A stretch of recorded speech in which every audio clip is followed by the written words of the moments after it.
ठीक है भाई, तो बाद में आते हैं फिर वापस से घूम के। एक बार कोई बता सकता है आवाज़ आ रही है कि नहीं अभी? आवाज़ आ रही है, अरे बहुत ही बढ़िया, चलो ठीक है, अच्छी खासी आ रही है आवाज़। ठीक है, ओके। तो यार हम है ना बात करने वाले हैं आज के टॉपिक में जेई और नीट की जो प्रिपरेशन है उसके बारे में। और अब यहाँ पे मैं ज़्यादा फालतू का मोटिवेट नहीं करूँगा, मैं जो सही सही बात है वो बताता हूँ, ठीक है ना। देखो, सबसे पहले तो जेई की बात कर लेते हैं, वो एग्ज़ाम नियर है। नीट की बात बाद में कर लेंगे, हालांकि दोनों के लिए बात लगभग एक ही रहने वाली है। तो देखो यार बच्चों, क्या है ना कि अभी उधर उधर भागना मत छोड़ दो। मैं शायद शुरू से मैं ज़्यादा वीडियोस बनाता नहीं हूँ यूट्यूब पे, बट जब जब मैंने बनाए हैं स्ट्रेटेजी के बारे में, मैंने एक चीज़ बोली है कि है ना, सबसे पहले देखो क्या करो, अपने प्रीवियस ईयर्स के ही क्वेश्चंस करो, ठीक है ना। अभी जैसे फिजिक्स में वो टाइम नहीं है कि तुम एस सी वर्मा करो, केमिस्ट्री में वो टाइम नहीं है कि तुम पी बहादुर करो, सोलोमन्स करो, या फिर जो और बुक्स होती हैं वो करो, है ना। मैथ्स में वो टाइम नहीं है कि तुम फालतू की बुक्स करो।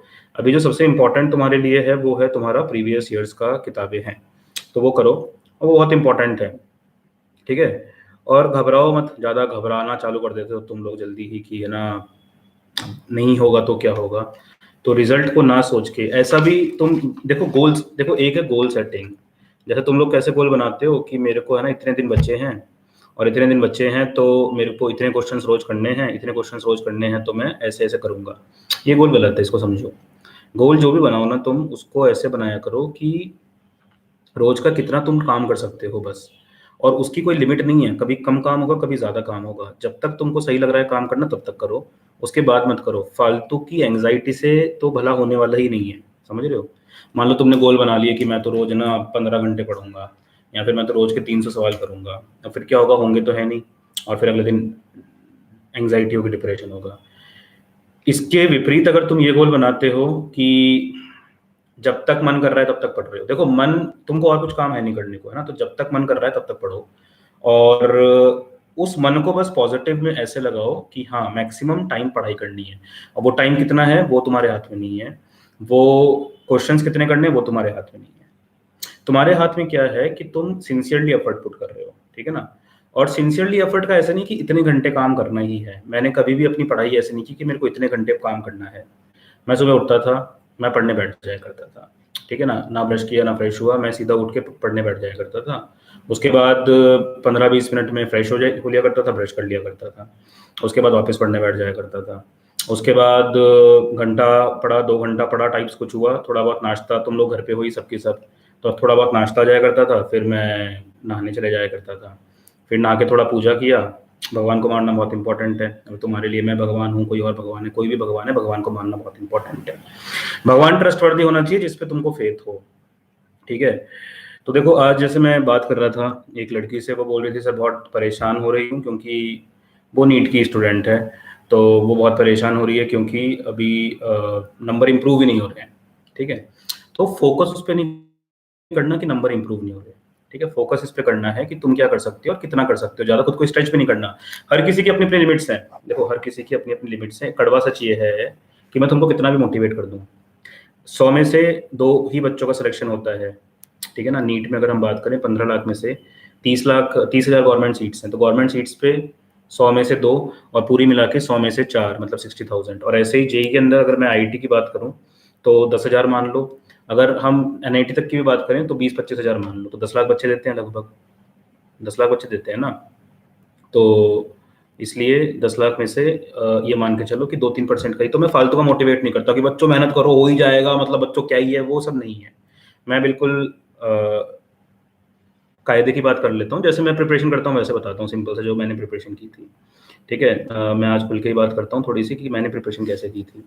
देखो यार, मैंने ना 11th क्लास में कोई कोचिंग ज्वाइन नहीं की थी। तुम्हारा हो सकता है टाइम लगे, 10-15 मिनट लगे, आधा घंटा भी हो जाए, मुझे कुछ नहीं पता है, 1 घंटा भी जा सकता है, तो तुम पे डिपेंड करता है। लेकिन एक बार मेरी बात सुन लो कि मेरे साथ क्या स्थिति थी। देखो यार, मुझे 10th में ना पता ही नहीं था आईआईटी के बारे में कि आईआईटी क्या होती है, टू बी वेरी ऑनेस्ट, मतलब नहीं था। 2003 में मैंने 10 दिया था, तो मेरी स्कूल में थर्ड रैंक थी 200 बच्चों में से, ठीक है ना, मेरी थर्ड रैंक थी 200 बच्चों में। तो तुम लोग भी स्कूल से टॉपर्स होंगे काफ़ी बच्चे, ठीक है। ऑब्वियसली तभी ऐसा होता है कि आईआईटी करें। हमारे स्कूल में से सब बच्चों ने आईआईटी की तैयारी भी नहीं की थी, बहुत ही कम ने की थी। तो हुआ क्या कि मुझे 11th में पता ही नहीं था आईआईटी क्या होती है, तब तक कोई ट्यूशन्स नहीं लिए थे, कुछ नहीं किया था, ठीक है। अब क्या हुआ 11th में कुछ बच्चे लाते थे डीपीपीज़ वगैरह, शीट्स वगैरह, तो मेरी तो बहुत खतरनाक हालत होती थी, मुझसे सवाल नहीं होते थे। मतलब मुझे मुझे याद है कि पुल्ली के पे प्रॉब्लम्स होते थे ना, जिसमें ऐसे बनाना होता था, वो भी नहीं होते थे मुझसे। तुम सोच लो उतनी खतरनाक हालत थी 11th के एंड तक। 12th में मेरे को ऐसा हुआ कि अब तो करना ही है कुछ ना कुछ, क्योंकि ये लोग बहुत आगे निकल गए, मतलब जो लोग मेरे कंपेरेबल थे ना, टॉप 10 की बात कर लो, वो बहुत आगे निकल चुके थे ना। तो फिर क्या हुआ कि मैंने बोला, पापा को समझाया कि ये आईआईटी वाईटी होती है, घर पे कोई समझदार था ही नहीं, घर से मैं पहला इंजीनियर ही हूँ, ठीक है ना, मतलब कोई हमारे साइंस बैकग्राउंड से है भी नहीं। तो मावन छोटा काम करते ही नहीं है, पहली बार काम किया और सीधा ही वो हो गया, ठीक है ना। यार तुम्हारे कमेंट्स की भी मैं रिप्लाई करता हूँ, बट मैं करता हूँ एक बार, मैं अपनी स्टोरी समझा देता हूँ, हो सकता है उसमें से तुमको कुछ समझने को मिले। अब क्या हुआ 12th में वैसा नहीं था, आजकल क्या होता है काफ़ी जगह ऐसा होता है ना कि कोचिंग अगर ले रहे हो तो स्कूल नहीं होगा, ठीक है। वैसा नहीं था, मुझे रोज़ सुबह स्कूल जाना होता था, 7 बजे उठ के, 8 बजे का हमारा स्कूल होता था, तो 7 बजे उठ के तैयार वैयार होके तो जाना ही होता था स्कूल। फिर वहाँ से वापस आता था मैं 1:30 बजे, फिर 1:30 बजे स्कूल छूटता था, मैं वापस आता था 2:15 के आसपास तक, 2 या 2:15, फिर खाना वाना खा के 2:30 बजे, 2:45 तक मुझे वापस निकलना होता था, क्योंकि कोचिंग 17 किलोमीटर दूर थी घर से, उसमें भी 1.5 किलोमीटर पैदल चल के जाना पड़ता था, 1.5 नहीं, मैं ज़्यादा बोल गया, 1.1 टू बी वेरी प्रिसाइज। तो सरकारी बस में बैठ के ऐसे जाके फिर मैं जाया करता था। तो वापस आते-आते फिर 4.5 घंटे क्लास होती थी, 1.5 घंटा फिजिक्स, 1.5 घंटा मैथ्स, 1.5 घंटा केमिस्ट्री, और फिर वापस आते-आते मेरे को हो जाते थे लगभग 8:30 क्लास खत्म होती थी। देखो 4 बजे क्लास शुरू हुई, देखो 2:45 में निकला घर से, 2:45 मतलब 2:45 पे, लगभग मेरे को 45 मिनट्स लगते थे, लेकिन जल्दी पहुँचना पड़ता था, 3 बजे तक तो मैं निकल ही जाता था घर से। फिर 4 बजे क्लास होती थी, तो 4 से 4.5 घंटे, 8:30 बजे तक क्लास होती थी, घर वापस पहुँचता था मैं 9:30 या पौने 10 या 10 बजे तक, खाना-वाना खाया, खत्म, सो जाते थे। स्कूल में सामने बैठना पड़ता था, क्यों? अरे ये तो टॉपर है, ये आगे नहीं बैठेगा तो क्या होगा? स्कूल वाले समझते नहीं थे आईआईटी वाईआईटी, उनको एक ही चीज़ से मतलब थी, बोर्ड्स, ठीक है? तो उस दौरान जो मैंने पढ़ाई की ना, उस दौरान पढ़ाई के अंदर मैंने क्या किया, और ये बात वापस बताऊँगा मैंने क्या किया, उसको वापस से मैंने कहाँ यूज़ किया, वो भी बताऊँगा मैं तुमको। तो मैंने क्या किया उस दौरान मैंने एक चीज़ पे कंसंट्रेट करी। मेरे को टाइम तो मिलता नहीं था पढ़ने का, समझ रहे हो? बस संडे मिलता था, संडे पे भी टेस्ट हो जाते थे, तो मुझे टाइम नहीं मिलता था पढ़ने का। तो मैंने एक चीज़ पे कंसंट्रेट किया कि जो मेरे क्लास नोट्स है ना, उनको मैं अच्छे से करता था। अब तुम में से डिफरेंट बच्चे डिफरेंट कोचिंग पे जा रहे होंगे, डिफरेंट यूज़ कर रहे होंगे, ऑनलाइन भी यूज़ कर रहे होंगे, क्योंकि अभी कोविड है। तो मैं इसलिए बोलता हूँ ट्रस्ट करना पड़ेगा किसी भगवान पे। वो भगवान तुम्हारे वैसे वाले भगवान हो सकते हैं, नहीं तो वो भगवान तुम्हारे वैसे भी हो सकते हैं जो जनरली जी की ये सर के नोट्स सही हैं, इसको अच्छे से करना है, बट जब तक वो नोट्स पूरे नहीं हो जाते तब तक दूसरी चीज चालू मत करो। और वो नोट्स कंठस्थ होने चाहिए, कंठस्थ मतलब कंठस्थ की मतलब इस नोट्स का हर एक प्रॉपर चीज मेरे को आती है, ठीक है। तो मैं लिटरली पता है क्या करता था, मेरा घर बस स्टैंड के पास है, मतलब जहाँ से बस चालू होती है ना, मतलब जयपुर के अंदर सांगनेर एक जगह, तो सांगनेर बाजार से बस चालू होती है, वो फर्स्ट स्टॉप है बस का, 0 स्टॉप है, और मेरा स्टॉप फर्स्ट हुआ करता था। तो मैं वहाँ जाता था, मेरे को सीट मिल जाया करती थी पीछे, पीछे मिलती थी, वहाँ पे भी भीड़ हो जाती थी। तो फिर क्या हुआ कि मैंने जो अपना 45 मिनट्स का टाइम था ना, उसी को यूटिलाइज़ किया, और किस चीज़ में कि जो पढ़ाने वाले हैं कोचिंग में, उसको मैं पढ़ लिया करता था, कि मतलब क्या पढ़ाने वाले, मतलब आज जो पढ़ाया, कल जो पढ़ाया उसको मैं पढ़ लिया करता, समझ रहे हो? जैसे कल कुछ क्लास हुई थी, तो उसके नोट्स हैं मेरे पास, वो मैं पढ़ लिया करता था। और ये करते-करते मेरा पहले स्क्रीनिंग हुआ करता था, मेंस हुआ करता था, और एआई ट्रिपल ई अलग हुआ करता था, समझ रहे हो? जैसे आईआईटी के 2 एग्ज़ाम हुआ करते थे, स्क्रीनिंग और मेंस, मतलब जैसे अभी जेईई मेंस और एडवांस है ना, वैसे स्क्रीनिंग और मेंस, और एक सीबीएसई अलग से लिया लिया करती थी, एआई ट्रिपल ई, मतलब 3 एग्ज़ाम्स हुआ करते थे बेसिकली। तो ये अलग था और ये अलग था, ये दोनों आईआईटी कंडक्ट करती थी, कौन से? स्क्रीनिंग और मेंस। मेंस मतलब फाइनल सिलेक्शन, फाइनल सिलेक्शन 4,000 बच्चों का होता था, आईआईटी 7 ही थी, मतलब आईआईटी बीएचयू को तो मैं आईआईटी मानता भी नहीं हूँ। आईआईटी का मतलब है IIT Bombay, IIT Delhi, IIT Kanpur, IIT Kharagpur, IIT Chennai, और आईआईटी रुड़की और आईआईटी गुवाहाटी, ये 7 आईआईटीज़ थी। बाकी बीएचयू तो मैं मानता भी नहीं हूँ आईआईटी, ठीक है। बीएचयू और आईएसएम वगैरह तो मैं आईआईटी मानता भी नहीं हूँ, खैर। तो मेरा इसमें एआई ट्रिपल ई में आ गया था 8848 रैंक, 8,800 को क्या बोलते हैं हिंदी में, जो भी बोलते हैं रैंक का, ठीक है, जो भी बोलते हैं मेरे को नहीं पता, 30 के बाद नहीं आता है हिंदी में गिनती। सेलेक्ट होता था, उस दिन पंचर हो गया, ये की स्टोरीज नहीं। तो अब आगे चलते हैं। अब इसके बाद क्या हुआ कि ये रैंक जो आई ना मेरे को, ये केवल एक चीज से आ गई कि आई ट्रस्टेड माई नोट्स। तो तुम्हारे जो भी नोट्स है ना कोचिंग, देखो सारे फैकल्टीज अच्छा पढ़ाते हैं, ऐसा नहीं है कि कोई बहुत गंदा पढ़ाता है। 90%, 92% होता है, 95% होता है, ऐसा नहीं है कोई सीधा 70% और सीधा। कोचिंग में भी अच्छे फैकल्टी रखने होते हैं, ठीक है ना। अभी तो थोड़े फैकल्टी ऊपर नीचे हो सकते हैं, बट फैकल्टी सब अच्छे हैं। तो मैं यही बता रहा हूँ स्टेप्स क्या यूज करो। तो मेरा जो स्टेप था वो स्टेप 1 था कि सबसे पहले तो क्या था, मैं खुद ही लिख रहा हूँ, ठीक है ना, बाद में दिखा दूंगा तुमको। स्टेप 1 था कि ट्रस्टेड द नोट्स। उसके बाद अगले साल क्या हुआ, अगले साल मुझे प्यार हो गया, ठीक है ना, अगले साल मुझे प्यार हो गया। अब जो प्यार वैसे होता है वो नहीं बताऊंगा तुमको, बट जो किताबों वाला प्यार हुआ वो मैं समझा देता हूँ। मेरे को फिजिक्स से प्यार हो गया। और अगले साल मैंने क्या करा, आधा साल मैंने वेस्ट कर दिया। उसमें भी बहुत स्टोरीज, देखो मैं ज्यादा टाइम वेस्ट नहीं कर रहा हूँ, उसके अंदर बहुत स्टोरीज हैं। घर से लड़ाई हो गई, कोटा जाने की बात थी, बहुत सारे। घर पे 1 साल बैठ के मैंने अकेले तैयारी की, सोचो। मतलब मैं जयपुर से हूँ, जयपुर और कोटा इज लाइक 200 किलोमीटर्स। बहुत बच्चे दुनिया के कोटा आते हैं, बट मैं नहीं गया। क्यों नहीं गया? क्योंकि घर वालों को कुछ समझ में नहीं आता आईआईटी के बारे में। और मैंने घर पे ड्रॉप किया। मेरा रिजल्ट आया था 16 जून को, मतलब मेरा आईआईटी मेंस में सिलेक्शन नहीं हुआ, मतलब जो final IIT Bombay, IIT Delhi है उसमें सिलेक्शन नहीं हुआ। तो इसलिए मैंने क्या किया, लेकिन फिर मैंने ड्रॉप किया, सितंबर में पढ़ाई चालू की, और फिर मेरे को फिजिक्स से प्यार हो गया और मैं फिजिक्स से पढ़ता रहता था। वो बहुत बड़ी गलती थी। मेरे को रियलाइज हुआ कि मेरा फिजिक्स का स्कोर बहुत ऊपर हो गया, बट केमिस्ट्री और मैथ्स बिल्कुल नीचे है। और बाद में फाइट मार के मैं केमिस्ट्री को भी इस लेवल तक लाया। कभी कभी केमिस्ट्री में नंबर मेरे ज्यादा आते थे फिजिक्स से। मतलब मुझे याद है कि एक ऑल इंडिया टेस्ट सीरीज थी, फिटजी की चला करती थी, उसमें मैंने केमिस्ट्री में लगभग 99.99% पता नहीं कितना मार्क दिया था उसके अंदर भी, मतलब ऑल इंडिया में फर्स्ट 10 में रैंक होगी ऑर्गेनिक केमिस्ट्री में। वो पेपर केवल ऑर्गेनिक केमिस्ट्री का था, मेजर टेस्ट, पार्ट टेस्ट। खैर, तो स्टेप 2 ये है बच्चों, और ये बहुत इंपॉर्टेंट है, और मेनली इसी के लिए मैंने ये वीडियो बनाया है कि तुम लोग क्या करो। अब तुम्हारे पास टाइम लिमिटेड है, उस टाइम को इधर उधर इधर उधर मत लगाओ, ना ही उस टाइम को एक चीज को ऐसे लगाने में कर दो। अब मुझे नहीं पता बाकी टीचर्स क्या बोलते हैं कि जो चीज आती है उसी को पुख्ता करो या नई चीज पढ़ो, बट मेरा मानना ये है, फॉर एग्जाम्पल तुम्हारे पास मान लो 100 सवाल आए, मान लो जेईई मेंस क्या है, मान लो नीट क्या है, उससे मुझे कोई फर्क नहीं पड़ता, मान लो 100 सवाल आए। अब मान लो हर एक चैप्टर का एक एक सवाल आ रहा है एवरेज। अब मान लो जो चैप्टर तुम छोड़ के गए उसका आसान सवाल आ गया, फिर क्या करोगे? जैसे मान लो तुमने 5 चैप्टर्स की लिस्ट बना दी कि ये तो मैं छोड़ रहा हूँ, फ्लूइड मैकेनिक्स छोड़ दिया मैंने, वेव्स छोड़ दिया, थर्मो छोड़ दिया, मान लो फॉर एग्जांपल। बट मान लो थर्मो का बिल्कुल आसान सवाल आ गया, वेव्स का बिल्कुल फॉर्मुला बेस्ड सवाल आ गया, फिर क्या करोगे?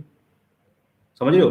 तो मेरी स्ट्रेटेजी ये नहीं होती कि जो कर लिया उसको पुख्ता करो। मेरी स्ट्रेटेजी होती है फर्स्ट पे लेवल 0 पे काम करो। और ये मैं 11th क्लास के बच्चे जब एडमिशन लेते हैं कोचिंग में जहां मैं पढ़ाता हूं, उनको भी मैं यही बोलता हूँ कि तुम एज इजी एज नीट। अब तुम कुछ बच्चे चिढ़ जाएंगे मेडिकल वाले से, नीट को आसान कैसे बोलते हैं? नीट आसान होता है, बहुत फालतू का टेस्ट होता है। नीट की फिजिक्स बहुत ही फालतू की फिजिक्स होती है, जिसके अंदर कोई दिमाग नहीं लगाना पड़ता। अगर तुमने बेसिक लेवल पे फॉर्मुले भी रट लिए हैं, रटना भी नहीं होता फॉर्मुलों को, बहुत आराम से समझना होता है, जिंदगी भर याद हो जाते हैं। ऐसे कुछ एग्जाम्पल्स मैंने डाल भी रखे हैं जो तुम देख सकते हो मेरे थर्मो के अंदर और मेरे ऑप्टिक्स के रिवीजन के अंदर। अगर तुमने उतना भी काम कर लिया ना बच्चों, तो भी क्या होगा कि तुमको आसान सवाल तुम कर पाओगे। मैं जेईई 2020 के टेस्ट ले रहा था कोचिंग में, और मैंने प्रीवियस ईयर्स के टेस्ट उनको पकड़ा दिए कि एक बार तुम अटेम्प्ट करके देखो। उसमें क्या पाया कि एक टेस्ट में 25 में से 15 सवाल ऐसे थे जो बिल्कुल बेसिक कंसेप्ट भी अगर तुमको आते ना, बेसिक कंसेप्ट, तो उससे हो जाएगा। मतलब तुमको हाई फाई पढ़ने की जो एससी वर्मा की भी जरूरत नहीं है। तुम बोलो सर एससी वर्मा टेंशन से कुछ होगा नहीं, तुमको बेसिक लेवल पे पढ़ाई करनी है। पहले तो बेसिक लेवल पे ये कवर करो। जैसे मान लो ग्लासेस है, मैं इसका एग्जांपल लेता हूँ। ग्लासेस जैसे मान लो 30 ग्लासेस हैं, 90 मान लो, 90 चैप्टर्स हैं तो 90 ग्लासेस हैं, और तुम्हारे पास एक टाइम, जग में टाइम भरा हुआ है, जग में पानी भरा हुआ है, बट पानी टाइम की तरह ना वो फ्लो कर सकता है, जैसे टाइम फ्लो करता है, लिमिटेड है। समझ रहे हो? तुम्हारे पास क्या है, 30 ग्लासेस हैं, वो तुम्हारे 30 चैप्टर्स हैं, या 90 ग्लासेस मान लो, 90 ग्लासेस मान लो, और तुम्हारे जग में टाइम है, पानी है, ये लिमिटेड है ना, 1 महीना ही बचा है, लिमिटेड है। अब तुम क्या करोगे, तुम इस जग में से है ना पानी को एक ही अगर गिलास में डाल दोगे ना पूरा, तो पहली बात बाकी खाली रह जाएंगे। और तब क्या, और ये 90 इसको ऐसे समझो कि 90 जो ग्लासेस हैं वो तुमको 90 आदमियों को देने हैं, तो 89 लोग भूखे प्यासे प्यासे रह जाएंगे। उस चैप्टर को तृप्ति नहीं मिली ना। समझ में आ रही है बात? जैसे मान लो यहाँ पे 90 लोग बैठे हुए जिनको डिफरेंट डिफरेंट अमाउंट ऑफ प्यास लगी हुई है, तो तुमको थोड़ी पता है ये जो गिलास तुमने दिया जिसको, उसको तो बहुत ही कम प्यास लगी थी, ऐसा भी तो हो सकता है ना, या उसको बहुत ज्यादा प्यास लगी थी कि वो तब भी तृप्त नहीं हो रहा। मतलब क्या है कि मान लो तुमने एक चैप्टर बहुत हाई लेवल पे कर लिया, बहुत हाई लेवल पे, अब तुम क्या सोचते हो उसके तुम सारे सवाल कर दोगे? तो मैंने कोचिंग में पूछा था बच्चों से कि तुम बता दो कौन सा आसान चैप्टर है तुम्हारा सबसे। मैंने बोला कि भाई एक बता दो कि तुमको अगर ऐसा लगता है कि हमारी फिजिक्स बहुत स्ट्रांग हो गई, तो बोले सर काइनेमैटिक्स। मैंने 10 सवाल दिए और 10 में से पूरी क्लास में एक बच्चा 2 घंटे में एक सवाल कर पाया, बाकी किसी ने कोई सवाल नहीं किया। और तुमको अगर लगे तो तुम मेरे को अलग से व्हाट्सएप कर देना, तुमको 10 सवाल दे दूंगा काइनेमैटिक्स पे बैठ के। तो मानते हो ना फिजिक्स एक टफ सब्जेक्ट है हाई लेवल तक, समझ रहे हो? तो इसको समझो मैं क्यों बोल रहा हूँ कि एक गिलास को अगर तुमने पूरा भी भर दिया, मैं आऊंगा बाद में चैट्स पे आऊंगा, एक गिलास को अगर तुमने पूरा, गिलास गिलास बोलता हूँ मैं ना, गिलास थोड़ा सा वैसा है ना, ग्लास होता है वैसे, एक गिलास को अगर तुमने पूरा भी भर दिया, तो भी ऐसा हो सकता है ना कि जिस आदमी को तुमने पानी पिलाया उस गिलास से, उसको तो चाहिए था 10 गिलास पानी, उसको तृप्ति नहीं मिली। मतलब उसका क्वेश्चन बहुत ही टफ आ गया, ऐसा हो सकता है ना बच्चों, इसको समझो। तो हमेशा क्या करो, अपना जो जग है उसमें से जो गिलासेस हैं उनको थोड़ा थोड़ा थोड़ा थोड़ा पानी पहले सब में भर दो कि सारे भर जाए, फिर और बच जाए तो थोड़ा थोड़ा थोड़ा वापस भर दो। समझ में आ रही है बात? 90 चैप्टर्स जो हैं उसका जो तुम्हारा टाइम है, थोड़ा थोड़ा थोड़ा थोड़ा सब में डाल दो पहले। थोड़ा सब में डाल दो का मतलब क्या है? थोड़ा सब में डाल दो का मतलब क्या है? ये मतलब है ना कि हर चैप्टर का बिल्कुल जो बेसिक होता है ना, बिल्कुल बेसिक, वो कर लो सबसे पहले। ठीक है, कमेंट्स पे आऊंगा बच्चों में बाद में, अभी तुम लिख दो जो लिखना है, मैं बाद में एक एक का कमेंट पढ़ के बता दूंगा हर किसी को। तो ये स्ट्रेटेजी बहुत इंपॉर्टेंट है। मैं वापस से रिपीट कर देता हूँ, देखो नीट का पेपर तो बिल्कुल ही फालतू होता है। नीट के अंदर नीट के बच्चे को, और यहाँ पे याद रहे मैंने चैट का नाम डाला है सिलेक्शन, मैंने टॉपिक नहीं डाला। मैं चाहता हूँ कि अभी मैं केवल उसकी बात कर रहा हूँ कि तुम सेलेक्ट हो सको, मैं टॉपर की तो बात नहीं कर रहा, मैं बात कर रहा हूँ कि नीट में तुम्हारे 30,000 के अंदर रैंक आ सके। मैं बात नहीं कर रहा अंडर 100 की, उसकी स्ट्रेटेजी अलग है, उसके अंदर मैं बहुत घिसाई करवाता हूँ, बहुत टफ टफ सवाल करवाता हूँ। और दूसरी चीज है कि जेई के अंदर भी तुम्हारी वही 15-20 हजार के अंदर रैंक आ सके, 10,000 के अंदर मान लो, उसकी बात कर रहा हूँ मैं। तो पहली बात तो वो भी बड़ी बात है, क्योंकि वो भी 100 में से 2 और 100 में से 1 है ना भाई। जेई के अंदर 10,000 का मतलब क्या हुआ? 10 लाख बच्चे देते हैं, तो 100 में से 1 हुआ। और नीट के अंदर भी 30,000 का मतलब क्या हुआ? 15 लाख देते हैं, तो 100 में से 2 हुआ। तो पहले तो मैं जस्ट सिलेक्शन की बात कर रहा हूँ। सिलेक्शन के लिए बच्चों ये तुमको ताज्जुब होगा सुनने में कि तुमको नीट में भी और जेई में भी बहुत ज्यादा नंबर नहीं चाहिए होते हैं। अब बहुत ज्यादा से मतलब मेरा फिजिक्स में है, बायो में तो फुल, मतलब जितना, जेई में तुम्हारा 50% मार्क्स पे, मतलब 300 में से 150 नंबर अगर तुम ला सकते हो, तो तुम्हारा 98 परसेंटाइल अबाव नंबर आता है। मैं वापस रिपीट करता हूँ, जेई की बात कर लेते हैं पहले, बिकॉज जेई निकट है। जेई की बात करते हैं ना, समझ लो जेई की बात क्यों कर रहा हूँ मैं, क्योंकि जेई अभी निकट है। तो अगर तुम 300 में से 150 नंबर भी ला सकते हो ना बच्चों, 150, 50%, तो भी तुम ऑल इंडिया में 100 में से 2 बच्चों वाले होंगे। अब तुम क्या करते हो, तुम देखते हो अरे यार ये तो सवाल बहुत ही खतरनाक है, ये सवाल करते हैं। ऐसा नहीं है बच्चों, इसको मत करो, इस मेंटेलिटी को अब निकाल दो कम से कम। और जो बच्चे अगले साल के लिए प्रिपेयर कर रहे हैं वो भी निकाल दें कम से कम। मैं हमेशा दोनों जेई और नीट वाले बच्चे को एक चीज सजेस्ट करता हूँ सबसे पहले, कि बच्चों ये काम सबसे पहले करो, और वो काम क्या है? नीट की प्रीवियस ईयर्स की बुक्स कंप्लीट कर लो, फिजिक्स की भी और केमिस्ट्री की भी। बाकी मैथमेटिक्स वाले मैथमेटिक्स वाले जाने, बायो वाले जाने। और बच्चे क्या करते हैं, नहीं सर हम तो ये भी कर लेंगे, वो भी कर लेंगे, और वो तो हम कर ही लेंगे, और वो अरे वो भी करेंगे ना। मतलब सर हम तो नीट के भी कर लेंगे प्रीवियस ईयर्स, जेई मेंस के भी कर लेंगे, जेई एडवांस के भी कर लेंगे, एससी वर्मा भी कर लेंगे। देखो बुक्स तो एससी वर्मा तक भी मैं कुछ मानता नहीं हूँ, एनसीईआरटी भी कर लेंगे, ये तो अभी 5 गिनाया है मैंने, है ना। हमारी कोचिंग के मॉड्यूल्स भी कर लेंगे, दूसरी कोचिंग के मॉड्यूल्स भी कर लेंगे, वो जो टफ सवाल है वो भी कर लेंगे। बुक्स तो अब गिनाना चालू करता हूँ मैं तुमको, इरोडोव कर लेंगे, ये बुक एक बुक है जो मैं समझता हूँ थोड़ी ठीक है, फिजिक्स है। क्रोटोव एक बुक है, वो कर लेंगे। एक 200 प्रॉब्लम्स इन फिजिक्स आती है, वो कर लेंगे। 200 मोर प्रॉब्लम्स इन फिजिक्स आती है, ओलंपियाड कर लेंगे, सब कर लेंगे, सब फोड़ देंगे। देखो ये समझना कि तुम स्पेशल हो अच्छी बात है, तुमको जब बचपन से बड़ा किया गया उस हिसाब से बड़ा किया गया कि तुम स्पेशल हो। और अभी क्या वो मेंटेलिटी रहती है, इसलिए मेरे वीडियो पे डिसलाइक आ जाते हैं कि सर हम, आपने कैसे बोल दिया हम स्पेशल नहीं, हम तो स्पेशल हैं, हम तो पापा के परे और पापा की परिया हैं, मम्मी के परे और पापा की परिया, जो भी होता है वो है। ऐसा कुछ नहीं है। 10 लाख बच्चे दे रहे हैं तो हर बच्चा स्पेशल है, तो हर बच्चा फर्स्ट थोड़ी आएगा। एक बच्चा फर्स्ट आएगा, एक बच्चा 10 लाख आएगा। तो प्रॉपर प्लानिंग के साथ कर लो, क्योंकि अभी टाइम बहुत ही कम बचा है। इसलिए मैं क्या सजेस्ट करता हूँ तुमको कि सब बच्चे, मैं वापस रिपीट करता हूँ, मेरी मेंटेलिटी क्या है कि जेई में 30 में से 15 सवाल ऐसे आते हैं जो बिल्कुल फॉर्मूला बेस्ड होंगे, चाहे से मैं एक पेपर तुमको एनालाइज करके बता दूंगा, अगर तुम ये फिजिक्स, अगर तुम ये कमेंट में ऐसा कुछ लिखोगे 4-5 बच्चे, तो मैं एक पेपर एनालाइज करके बता दूंगा तुमको जेई 2020 का, ठीक है। तो सबसे पहले क्या करो, अगर तुमने बहुत कुछ नहीं करा है तो सबसे पहले क्या करो, नीट का प्रीवियस ईयर्स का क्वेश्चन उठा लो। उसके लिए बहुत ज़्यादा कुछ समझने की जरूरत नहीं है, बेसिक बेसिक चीज़ों को याद रखो और बेसिक बेसिक चीज़ों को याद रख के काम करो। कुछ लोग बोलते हैं फिजिक्स रटाता हूँ मैं, हाँ मैं रटाता हूँ, ठीक है, ये मान लो मैं रटाता हूँ, मेरे को फिजिक्स समझ में ही नहीं आती, मेरे को कंसेप्ट आते ही नहीं है, ये मान लो तुम, ये मान लो कि तुमको रटना ही है। रटना भी ऐसा नहीं कि बिल्कुल ब्लाइंडली रट लिया, जिसको भी फॉर्मूले रटने की टेक्निक्स नहीं पता, देखो मेरे थर्मोडायनेमिक्स का एक बार देखना वन शॉट, और मेरे ऑप्टिक्स का देखना, मैंने उसमें तरीके बताए फॉर्मूले कैसे रटे जाते हैं, ठीक है। प्रोजेक्टाइल मोशन देखना वीडियोस, उसके अंदर शॉर्ट ट्रिक्स बताई हैं, तो उसके तुम तरीके बना लो यार खुद से। जैसे छोटे छोटे तरीके मैं बनाया करता था, तुम बना लो, उतने क्रिएटिव तुम हो, उसको मानो, तुम उतने क्रिएटिव हो कि तुम तरीके बता लोगे। जैसे यहाँ पे एग्जांपल दो सर कि मुझे ये फॉर्मूला रटना नहीं होता, तो मैं बताता हूँ तुमको तरीका। जैसे अभी मैं क्लास में पढ़ा रहा था, तो वहाँ पे वेव ऑप्टिक्स पढ़ा रहा था, मैं रिवीजन करवा रहा था, तो वेव ऑप्टिक्स में बताओ, चलो आंसर दो मुझे कि पाथ डिफरेंस का क्या फॉर्मूला होता है, पाथ डिफरेंस का क्या फॉर्मूला होता है, फटाफट से आंसर दो बिना बुक में देखे। पाथ डिफरेंस का क्या फॉर्मूला होता है और फ्रिंज विड्थ का क्या फॉर्मूला होता है, फटाफट से आंसर दो। पाथ डिफरेंस का फॉर्मूला, फ्रिंज विड्थ का फॉर्मूला, है ना। अब तुम सोचोगे ये कॉन्सेप्ट था, वो कॉन्सेप्ट था, अरे उतना नहीं, मैं बताता हूँ पाथ डिफरेंस का क्या फॉर्मूला है। तो मेरे को बहुत टेंशन हो रही थी कि मैं बच्चों को कैसे बताऊं कि मैं रटवा दूं। तो पाथ डिफरेंस का क्या फॉर्मूला है, पाथ डिफरेंस का फॉर्मूला है, देखो Y D by D, Y छोटा डी अपॉन कैपिटल डी, क्या फॉर्मूला है, वाई छोटा डी अपॉन कैपिटल डी, ये पाथ डिफरेंस का फॉर्मूला है।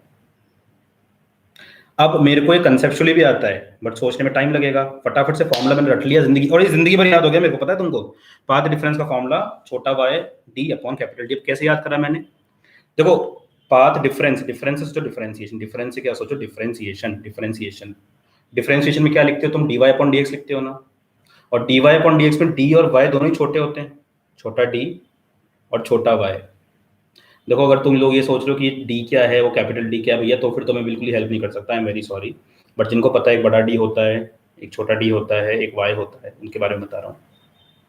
तो डिफरेंस मतलब डिफरेंशिएशन, डिफरेंशिएशन मतलब डी वाई ऊपर आएगा तो बचा क्या, नीचे कैपिटल डी, तो बचा, हो गया पाथ डिफरेंस खत्म।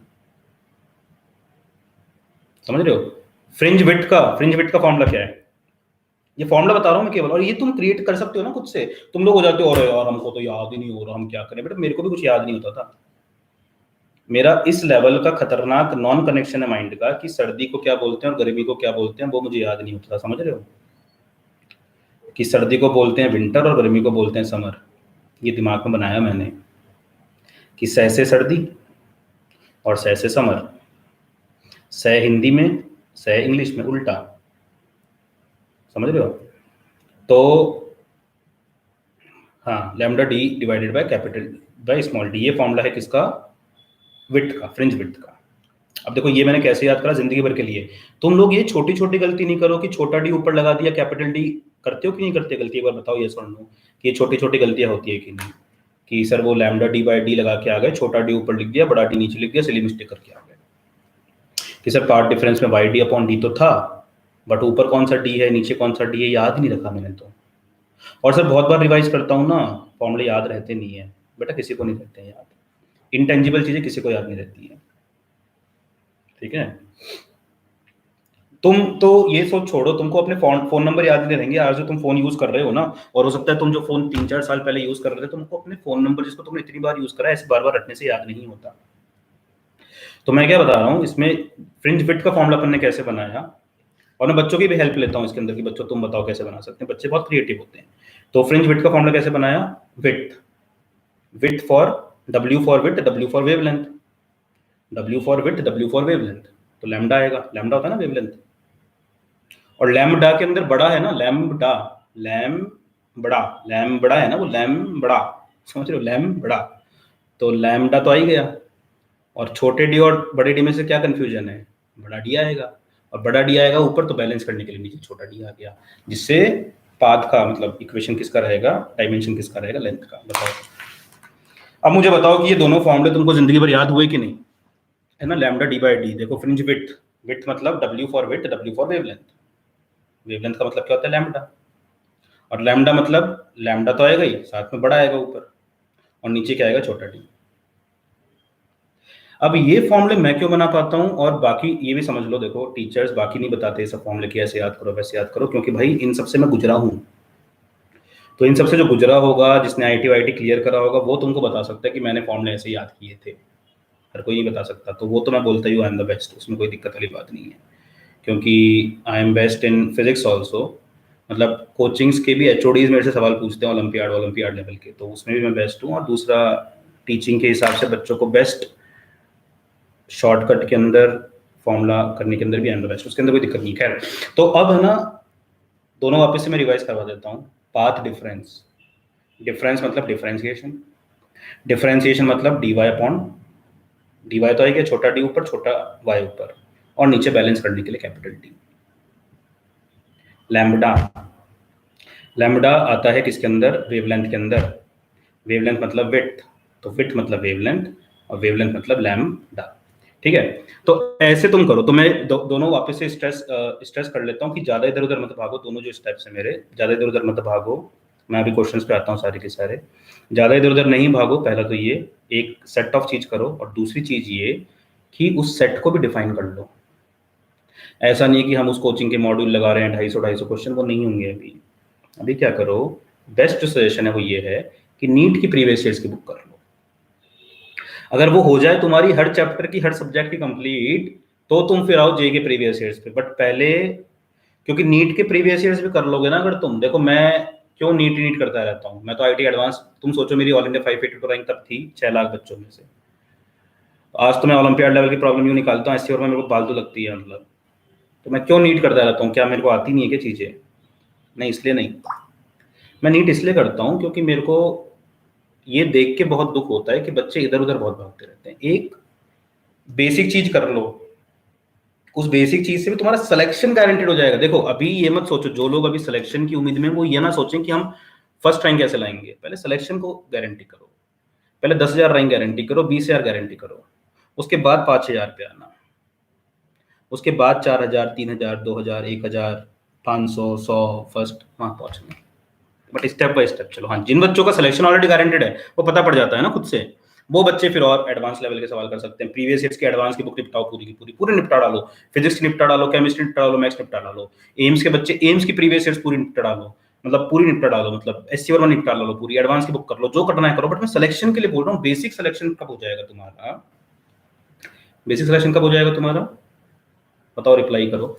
कब हो जाएगा तुम्हारा? जब तुम प्रीवियस ईयर्स के भी बेसिक बेसिक सवाल नीट के भी कर लोगे। क्योंकि मैं शायद, अभी मेरा मूड हुआ, वो सब मूड पे डिपेंड करता है। अगर मेरा मूड हुआ तो मैं एक पेपर तुमको जेईई मेंस का सवाल करवाऊंगा, बिल्कुल बेसिक फॉर्मूले से भी 50% से ज़्यादा सवाल हो जाते हैं।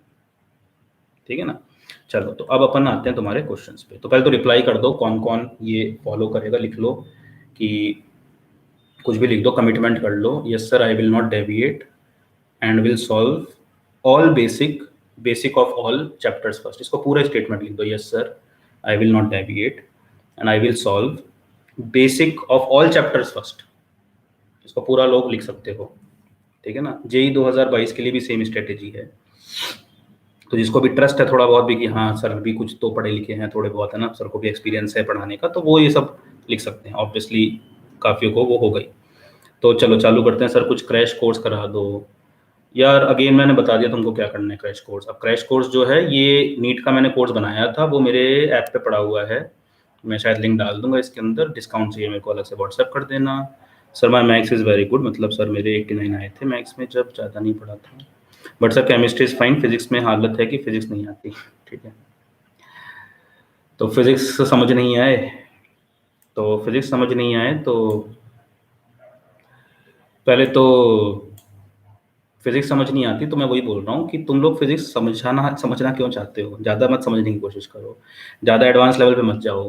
मैं बता रहा हूँ ना, कोचिंग्स के एचओडीज भी मेरे से सवाल पूछते हैं, मजाक नहीं कर रहा, मतलब एक नहीं, मतलब 20 25 100 सवाल पूछे हुए टोटल। तो नहीं आती फिजिक्स भी समझ में, पढ़ाने वालों को खुद को समझ में नहीं आती क्या चल रहा है अंदर। जैसे सेमीकंडक्टर एक टॉपिक है, किसी को हवा ही नहीं लगती सेमीकंडक्टर में क्या चल रहा है। ठीक है ना? बहुत क्वांटम लेवल की फिजिक्स चल रही होती है। नहीं आती फिजिक्स समझ में, बहुतों को नहीं आती है, तुम्हारी दिक्कत नहीं है। मैं बोल रहा हूँ कि तुमको अगर बेसिक बेसिक चीजें भी पता है ना, बेसिक बेसिक सवाल भी कर पा रहे हो, तो 50% से ज्यादा तुम स्कोर कर लोगे। ये बात तुमको समझ में आई कि नहीं आई? और उस बेसिक बेसिक का मेरे से ये हेल्प हो सकती है कि मैंने वो कोर्स बना के ऐप पे डाला हुआ है, उसको मैं और इम्प्रूव कर दूंगा। तो वो है, जिसको वो लेना है तो वो ले सकते हो। ये मैं कमेंट्स के आंसर दे रहा हूँ। Sir suggest something for physics, teacher बहुत ज़्यादा हैं और इसलिए टाइम और वेस्ट होता है यूट्यूब पर। बिल्कुल सही बात है। तो टीचर्स बहुत ज़्यादा हैं और लेक्चर्स भी 10-10 घंटे के हैं। जो चीज़ 2 घंटे में खत्म हो जानी चाहिए 10-10 घंटे। जैसे थर्मोडायनेमिक्स का मेरा वो देख लो लेक्चर तुम एक बार, तो previous years thermodynamics search optics का देख लो, तुमको समझ में आएगा कि जो मेन मेन चीज़ें हैं वो उठाइए, वो करो, और फिर नीट के सवाल कर लो प्रीवियस ईयर्स के, तो तुमको समझ में आएगा क्या मेन मेन चीज़ें होती है, वही करना चाहिए। मैथ्स में 25 में से 20 हो जाते हैं, फिजिक्स में नहीं आते। ठीक है, Harshada agree. Damodar hi hello, hi hello.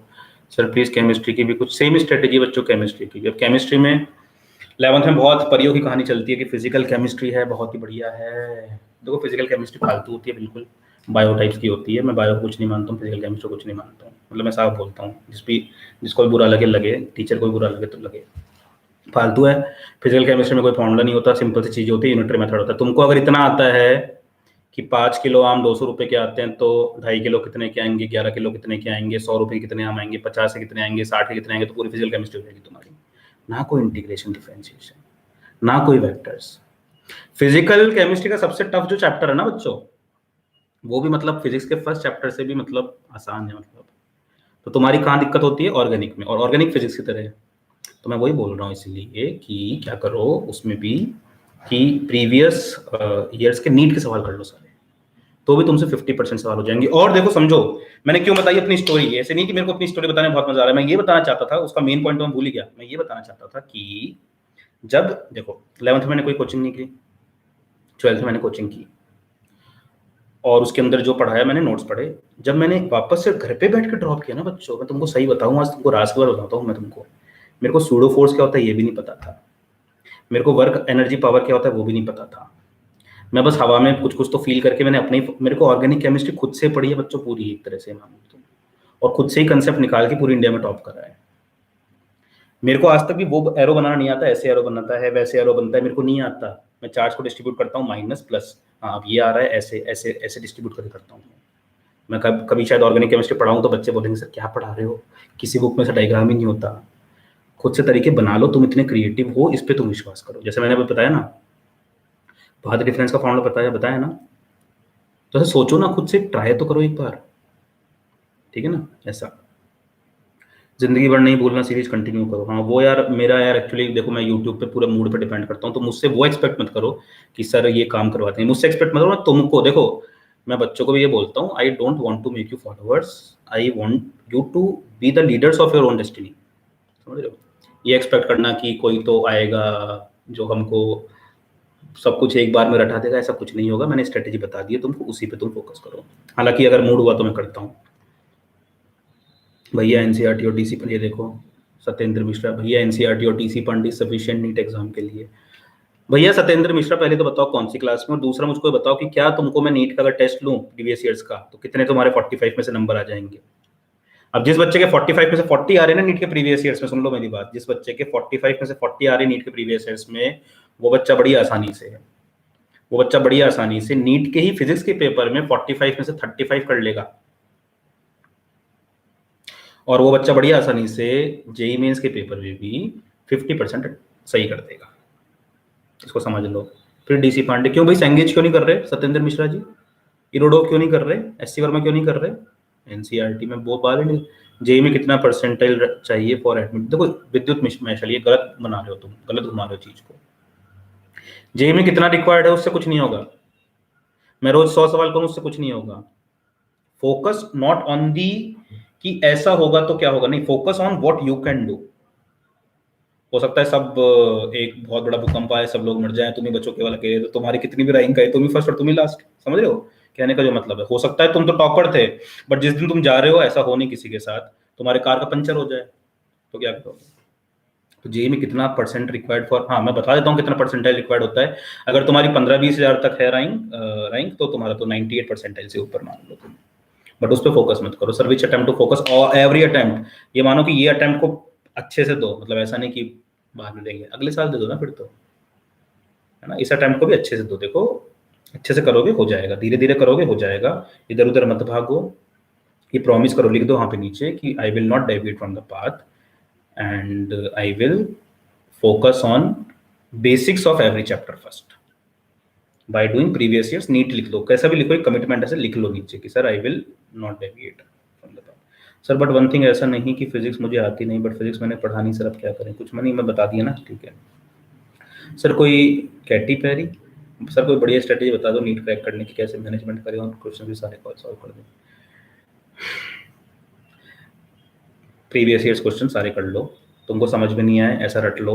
अगर तुम कैसे भी बाय द नुक और द बाय द क्रुक जैसा भी होता है वो, अगर तुम सारे सवाल कर पा रहे हो बिना देखे, 45 में से 35 कर पा रहे हो, तो देखो मैं नहीं बोलता तुमको फिजिक्स आ गई, बट तुम्हारे नीट में 45 में से 40 भी कर पा रहे हो, तो तुम्हारे नीट में 45 में से 30 से 35 सवाल हो जाएंगे बड़ी आसानी से। और जिस बच्चे के अभी 40-50 नंबर है, 60-70 नंबर है, उसके लिए 35 सवाल हो जाना बड़ी बात है, 140 हो जाएंगे।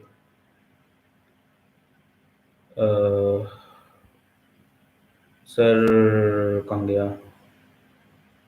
अरे यार शॉर्टकट ऑफ फिजिक्स कहाँ गया यार?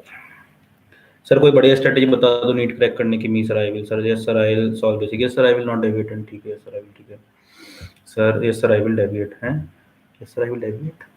अरे डेविएट मतलब होता है इधर उधर भागना। हर्षवर्धन सर सबसे पहले थ्योरी का सीधा 1 चैप्टर करें या सीधा 1 चैप्टर पहले? देखो थ्योरी इनफाइनाइट है, चैप्टर भी इनफाइनाइट है, इसलिए बोल रहा हूँ कि सबसे पहले क्या करो, प्रीवियस ईयर से क्वेश्चंस देखो। वो टॉपिक वाइज होते हैं, दिशा की बुक है उसमें टॉपिक वाइज है, ऐसा मैं दिशा का वो नहीं हूँ, बट उसमें टॉपिक वाइज है, और भी कुछ बुक्स होंगी। और नीट की उठा लो बुक पहले, और उसमें देखो, और उतना उतना थ्योरी पढ़ के, जितना थ्योरी, जैसे प्रोजेक्टर और इंक्लाइंड है, मैं पढ़ाता भी नहीं हूँ, ना तो नीट में आज तक आया है, ना जेई में आया है, ना ही जेई एडवांस में आया है, तो प्रोजेक्टर और इंक्लाइंड में क्यों पढ़ाऊँ जब आया ही नहीं है? तो पढ़ाते रहते हैं लोग उसको 1-1 2-2 घंटे, बच्चे भी पागल, हम भी पागल, तुम भी पागल वाला सीन चलता रहता है, ठीक है। तो वो नहीं करना तुमको, समझो इसको। इसलिए मैं बोलता हूँ प्रीवियस ईयर से क्वेश्चन पे फोकस करो पहले, उसमें भी नीट पे कर लो, तो भी तुम्हारा 50% काम हो जाएगा, और 50% काम जेई में हो जाएगा, वो 98 परसेंटाइल लाने के लिए काफ़ी है। Sir NEET physics please, sir JEE में कितना परसेंट है रिक्वायर? बता चुका मैं, शॉर्टकट ऑफ फिजिक्स। अब शॉर्टकट की जगह मैं इस पे ज़्यादा वो करता हूँ, जैसे मैंने अभी बताया लैम्डा वाला, वो वाला फंडा। सर इरोडो सॉल्व नहीं होती, आप करा दो प्लीज़। कैटी पैरी पहले बोलती है कि सर कोई बढ़िया स्ट्रेटजी, नीट क्रैक करना है। अरे भैया इरोडो, तुम ऐसी वर्मा की भी जरूरत नहीं है तुमको नीट क्रैक करने के लिए, क्रैक करने के लिए, टॉप करने के लिए है, क्रैक करने के लिए जरूरत नहीं है तुमको। तुम क्रैक तो कर लो पहले, इरोडो सॉल्व नहीं होती, आप करा दो प्लीज़। करा देता हूँ, अलग से क्लास ले लेता हूँ, तुम्हारी 10-15 बच्चे अगर इरोडो करना चाहते हैं उनकी अलग से क्लास ले लेता हूँ। Sir I am in class 11th and will give my जे इन 2000। इरोडो भी फालतू बुक है, इरोडो कोई बुक नहीं है, मतलब थोड़ी सी एडवांस टाइप की बुक है, बट फालतू की बुक है इरोडो भी। इट इज पॉसिबल, मतलब फिजिक्स के हिसाब से, जो फिजिक्स के डेप्थ है उसके हिसाब से। कभी तुमको दूंगा, तुम बोलना अलग से मेरे को सारे सवाल दो, मेरे को आता है फिजिक्स, ही चैप्टर अच्छे से आता है, तो बताता हूँ तुमको क्या होती है फिजिक्स। तुम बोलोगे अरे सर कुछ नहीं आता मुझे, छोड़ दो। ठीक है, बेसिक नेम सर अलग बहुत अच्छा पढ़ाते हैं, सर बता दो ना, सर बता दो ना, अलग सर बहुत अच्छा पढ़ाते हैं, सर अलग सर बहुत अच्छा पढ़ाते हैं, बता दो सर प्लीज़। भैया मैं ड्रॉपर हूँ, फिजिक्स के लिए स्ट्रेटेजी बता दो, नीट के लिए 45 क्वेश्चन पूरा करने को 32 या 10 क्वेश्चन करें बस। हाँ भैया मैं ड्रॉपर हूँ, फिजिक्स के लिए स्ट्रेटेजी, नीट के लिए 45 क्वेश्चन पूरा करने को, पूरा करना मत सोचो ना यार, अभी तुम वहीं तो गलती कर जाते हो कि मेरे को सीधा टॉप करना है, करूंगा तो टॉप करूंगा, उसके नीचे कुछ नहीं करूंगा, ऐसा नहीं होता ना। तुम लोग ये कर लो कि सबसे पहले प्रीवियस ईयर से सवाल कर लो, और उसमें मैक्सिमम करने की कोशिश करो, तो तुम्हारे 45 में से अगर तुमको प्रीवियस ईयर से हर एक सवाल आता है तो 45 में से 40 हो जाएंगे। अगर तुमको प्रीवियस ईयर्स के 90% सवाल भी आते हैं ना, तो भी तुम्हारे 45 में से 35 तक हो जाएंगे, जो कि ठीक है ना यार। फिजिक्स में 130-140 स्कोर पे तुम्हारी 99 पॉइंट समथिंग परसेंटाइल बन जाएगी, मतलब।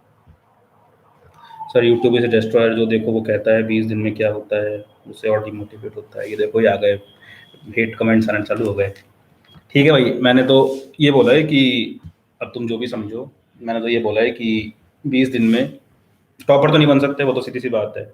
और ये बोला है कि पानी तुम्हारे पास लिमिटेड है और गिलास तुम्हारे पास 90 हैं, तो जो गिलास में ऑलरेडी पानी है उसमें ज़्यादा डालो मत अब, और जो छोटे छोटे बाकी जो खाली गिलास है उसमें भरते रहो, है ना। लॉजिकल लग रहा है कि नहीं ये बात? क्योंकि हो सकता है ना उसका आसान सवाल आ जाए, तो इसलिए ये है। अब तुम डिमोटिवेट हो जाओ इससे भी, तो मैं क्या करूँ भैया, जाके दिमाग का चेकअप कराओ भैया। NCERT line to line NEET के लिए करनी है क्या, नहीं करनी, नीट के लिए नहीं करनी सत्येंद्र मिश्रा, एनसीईआरटी नहीं करनी, एनसीईआरटी हमको समझ नहीं आएगा। सर एवरेज बच्चा जेई में 80 परसेंटाइल ला सकता है क्या, नहीं एवरेज बच्चे की तो 50 परसेंटाइल आएगी ना, एवरेज का मतलब 50 परसेंटाइल है। चलो भाई, तो फिर अपन खत्म करते हैं आज का सेशन, इतना ही बोलना था मेरे को, यही बात करनी थी, क्योंकि यार वो है ना, मेरे को थोड़ा सा ऐसे मैं सेंसिटिव हो जाता हूँ कभी कभी, बच्चे बहुत डिप्रेस हो जाते हैं ना, तो ऐसे आज 2-3 बच्चों से बात हो चुकी, बहुत डिप्रेस हो रखे हैं, फिर क्या करें, नहीं होगा उस पर तो फोकस ही मत करो, नहीं होगा, जिंदगी बहुत बड़ी है, नहीं होगा तो नहीं होगा, क्या फर्क पड़ता है। एमएफ हुसैन ने थोड़ी करा हुआ है, विराट कोहली ने थोड़ी करा, हालांकि विराट कोहली का जो अचीवमेंट है मुझसे कम है, बट उसने थोड़ी करा हुआ है, बट ठीक ठाक कर ही रहा है ना वो जिंदगी में। How much we will get when we solve previous year question, देखो वापस से आ गए, हाउ मच विल गेट, तुमको रिवॉर्ड चाहिए, काम तुमको करना नहीं है, बस हमको कुछ मिल जाए, और तुम कर लो ना भाई, तुम कर लो, ठीक है। How much will Mithun daddy, how much we will get पे फोकस मत करो, don't Mithun daddy do not focus on how much you will get, focus on what you can do, and what you can do is distribute your water in every glass, initially a minimum amount of water so that every glass is filled to a particular level, then if the water is left, distribute it more in every glass. Okay Mithun ready, bye। 11th basic को तो how much we will get when we solve NCERT। Organic chemistry के लिए अभी इस time पर क्या करना चाहिए, same thing, do not do many things. Organic chemistry के लिए, ऑर्गेनिक पूछा है, ऑर्गेनिक ऑर्गेनिक ना, ऑर्गेनिक ही होती है केमिस्ट्री तो खराब, बाकी तो सब बढ़िया ही होता है। Do previous years NEET questions. Why I am saying Virat Kohli का काया, काया क्या सर, कॉलेज कितने परसेंटाइल लाने पे मिलता है, आज पट मिल गया सर, थैंक यू, पाथ मिल गया। हाँ पथ, तुमको पता है पथ और पाथ जो है ना वो सेम ही वर्ड से आए हैं, हिंदी में जो पथ था उसी को पाथ बोल दिया। ऐसी बहुत सारी स्टोरीज है इंग्लिश और हिंदी की, जो ब्रिटिश यहाँ पे थे तो उन्होंने काफ़ी चीज़ें इनकॉर्पोरेट कर ली, ठीक है ना। जैसे जगरनॉट एक चीज़ है, जगरनॉट एक चीज़ है, juggernaut JU double GERNAUT, juggernaut, तो जगरनॉट आया, जगन्नाथपुरी में यात्रा निकलती है ना, वहां से वर्ड आया जगरनॉट, तुम सर्च मारना गूगल पे, बट वो चीज़ें अलग है, मैं उसके लिए नहीं आया। चलो फिर टेक केयर, बाय बच्चों, और है ना ऐसे ज़्यादा परेशान मत हो, कुछ बच्चे खाना वाना छोड़ देते हैं, सर अब तो भूख नहीं लगती, मेरा चैन वैन सब उजड़ा वाली चीज़ नहीं होनी चाहिए, आराम आराम से करो, पहले सब गिलास में बराबर बराबर पानी भर दो। तो लाइव आने का मोटिव क्या है आपका, मैंने बताया ना, आज 1-2 बच्चों से बात हुई तो बता रहे थे परेशान हो रखे हैं, तो मैंने सोचा कि बाकी को भी थोड़ा परेशानी हल कर दूं। मैं थोड़ा सा दयालु किस्म का इंसान हूँ यार, मेरे को कभी कभी अंदर से मैं सेंटिव हो जाता हूँ। विराट कोहली का क्या, मैं बोल रहा हूँ वो भी ठीक ठाक कर ही रहा है ना लाइफ में, हालांकि उसका अचीवमेंट इतना बड़ा नहीं है जितना मेरा है, बट ठीक ठाक कर ही रहा है वो, तो ऐसा नहीं है कि जेई और नीट ही सब कुछ है, बाकी भी कुछ कुछ कर ही लोगे। चलो फिर बच्चों टेक केयर, बाय, एंड कर रहा हूँ मैं स्ट्रीम को, बाय।